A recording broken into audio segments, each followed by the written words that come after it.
Magandang umaga po ng Miyerkules sa inyong lahat at live mula dito sa Pag-asa Weather Forecasting Center. Narito ng lagay ng ating panahon ngayong August 28, 2024. At sa ating latest satellite images nga, patuloy yung pag-iral ng southwest monsoon o habagat at ito magdadala ng maulap na kalangitan na may mga kalat-kalat ng mga pag-ulan sa malaking bahagi ng central at southern Luzon, yung Mimaropa, Calabarzon, kasama din yung Bicol region.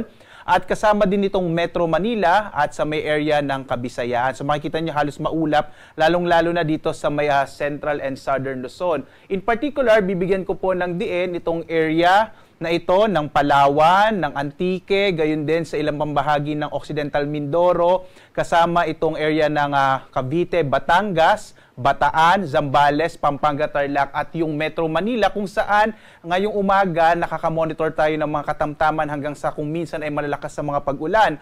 Magpapatuloy itong hanggang malalakas sa mga pag-ulan ngayong umaga at pero inaasahan po natin bandang tanghali hanggang late afternoon, mababawasan po yung malalakas na mga pag-ulan. Pero pagdating ng hapon hanggang sa gabi, posible pa rin itong area ng Central Luzon, yung western section ng Central and Southern Luzon kasama yung Metro Manila, makararanas pa rin tayo ng mga katamtaman hanggang sa kung minsan ay malalakas sa mga pag-ulan. Dulot yan ng habagat. Naglabas nga rin tayo ng heavy rainfall warning in particular po sa may area ng Metro Manila.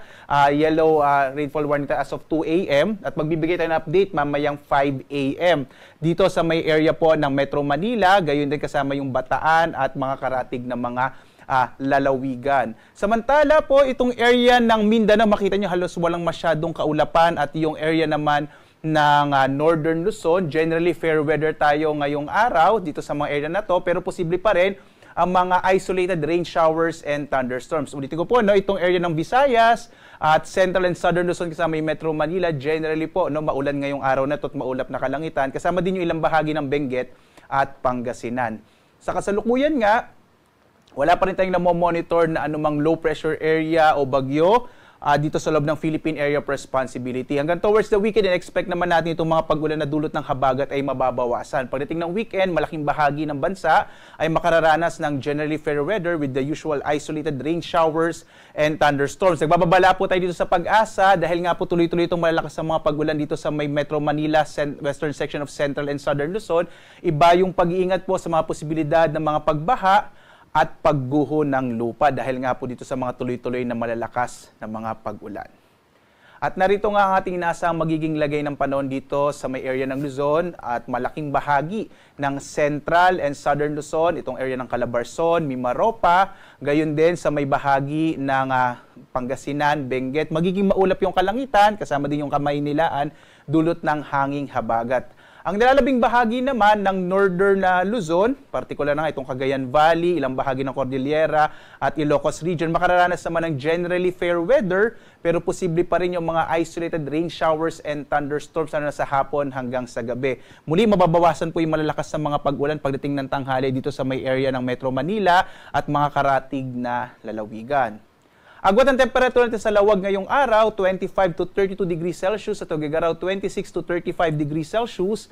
Sa Baguio, 17 to 22 degrees Celsius. Sa Metro Manila naman, 25 to 30 degrees Celsius. Sa Tagaytay, 22 to 28 degrees Celsius. Habang sa Legazpi, 26 to 31 degrees Celsius. Dito naman sa may area ng Palawan, Visayas at Mindanao. Itong Palawan ay may inaasahan din natin itong maulap na kalangitan na may mga pag-ulan. At magpapatuloy ang maulap na kalangitan sa area ng Palawan pagdating hanggang weekend. Agwat ang temperatura sa Calayan Islands, 25 to 31 degrees Celsius. Sa Puerto Princesa naman, 25 to 31 degrees Celsius. Malaking bahagi din ng Kabisayan ay makararanas ng maulap na kalangitan, lalong-lalo na yung area ng Western Visayas, dulot ng hanging habagat. Agwat ang temperatura natin sa Iloilo, 25 to 30 degrees Celsius hanggang 31 degrees Celsius naman sa Cebu, habang sa Tacloban, 26 to 31 degrees Celsius. Samantala, ang Mindanao, makikita po natin generally fair weather sa araw na ito. Medyo may titatanghali yung inaasahan natin, pero posible pa rin yung mga pulupulong pag-ulan, pagkulog sa hapon hanggang sa gabi. Samantala, ang agwat ng temperatura sa Zamboanga, 24 to 34 degrees Celsius. Sa Cagayan de Oro, 24 to 33 degrees Celsius. Habang sa Davao, 24 to 34 degrees Celsius.